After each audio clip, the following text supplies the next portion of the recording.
most famous grill master in South America, the sort of guy who once filmed an entire series on grilling on a glacier in Patagonia. So when I first heard about his salt-crusted chicken cooked in an horno al barro wood-burning oven, well, I bought my plane ticket for Uruguay the next morning. The salt crust seals in the moistness and flavor. The spectacular presentation speaks loud enough for itself. Start with a 4-pound chicken, preferably organic. Cut a whole clove of garlic in half and rub the outside of the chicken. Then place the garlic in the cavity. Cut a whole lemon in half and rub the outside of the chicken. Place the lemon half inside the cavity. Next, place a couple of fresh bay leaves in the cavity and a couple of rosemary sprigs.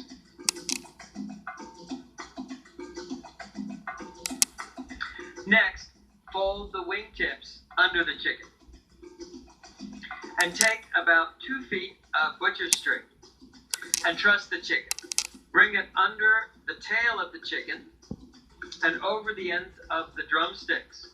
Loop through once and pull the chicken tight. Then pull the ends of the string between the thighs, under the wings, around and under the chicken, and tie again on the other side. Make 1 loop, then a 2nd loop. Pull tight. That is a surgeon's lock knot. Then loop the end through and tie the chicken tight. And cut off the ends of the strings. Season the outside of the chicken all over with freshly ground black pepper. And sprinkle the chicken with rosemary as well. Why bother trussing the chicken? It gives it a more compact and professional looking appearance. Next, the salt crust.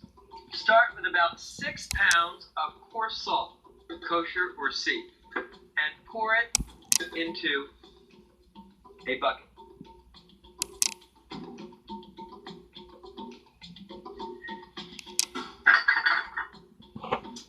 Then add about 2 cups of water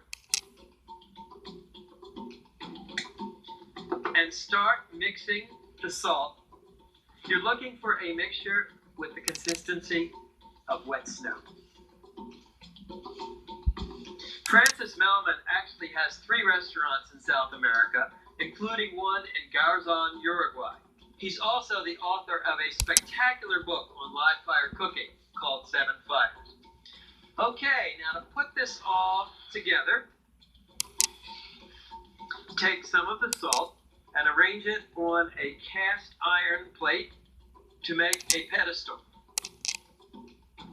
Place the chicken on top and then completely pack it in and surround it with the salt mixture.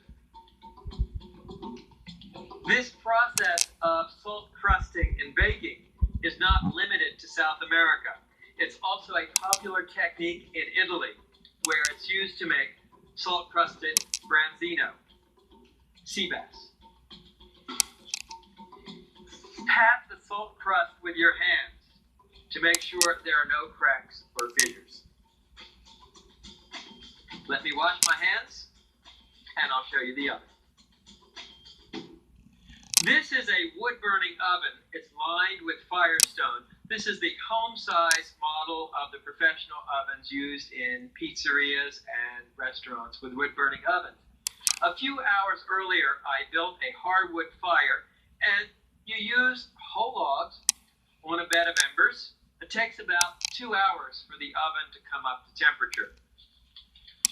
Push the embers back against the back of the wall to make room for the chicken. Temperature 1 Mississippi, 2 Mississippi, 3 Mississippi. Ouch! It's about a 400-degree fire. So take your chicken and place it in the oven. Cooking time will be about an hour and a half. And what you want to do is turn the chicken halfway through so it cooks evenly on both sides. You can close the door. I like to leave it partially open so you get good airflow. What's going to happen, you have both the radiant heat from the firestone, the direct heat from the coals, and the smoke that's going to infuse and permeate through the salt crust. Now, let me show you how to make the sauce. The sauce is a simple variation on South American chimichurri. It starts with salt, freshly ground black pepper, and garlic. Mash these ingredients together into a paste with the back of a wooden spoon. This releases the aromatic oils from the garlic. Next, add finely chopped flat leaf parsley, a sort of breath freshener that counteracts the pungency of the garlic, and diced fresh tomato. Finally, whisk in the best South American extra virgin olive oil you can find. The idea is to make a simple condiment that complements, not overpowers, the chicken. And you just want to check the seasoning. Bingo! That is fantastic olive oil.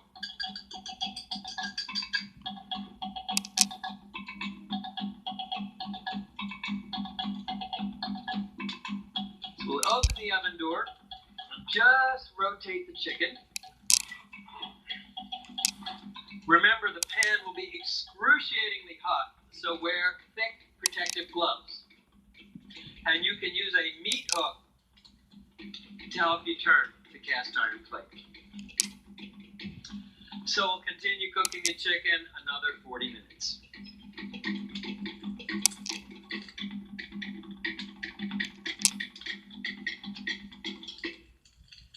The chicken should be done.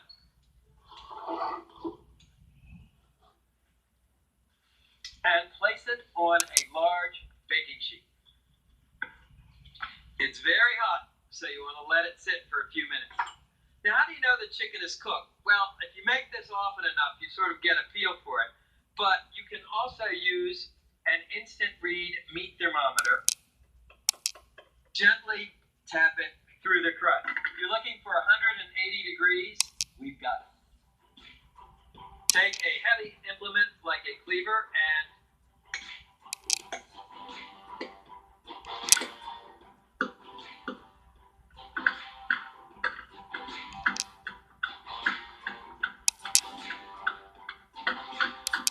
of course, you want to do this in front of your company because it's just so utterly cool.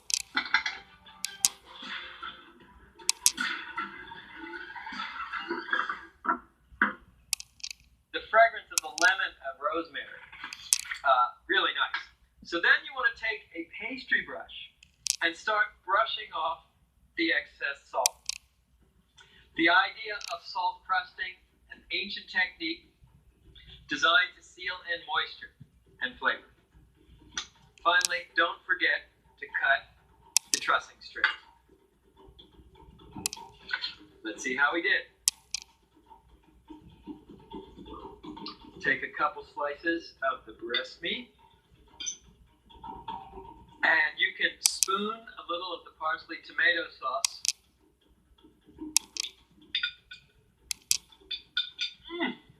That chicken is so moist, and surprisingly, it's not in the least bit over salty.